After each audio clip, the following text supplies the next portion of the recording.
world is tough and will pull you down, but you gotta be stronger and get back up and try harder and believe, because there can only be one champion. Football is power.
This is the third Interchurch Knockout Football Tournament organized by the Baptist Church Youth Ministry. I really appreciate our youth leaders for these initiatives to promote Christian unity for peace and communal harmony in and around Carbianlong. So I invite all the churches, irrespective of denomination, caste or creed, once again to participate in this tournament.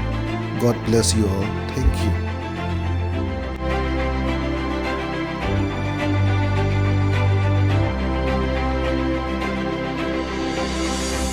Guys, we've been waiting for you. Are we ready?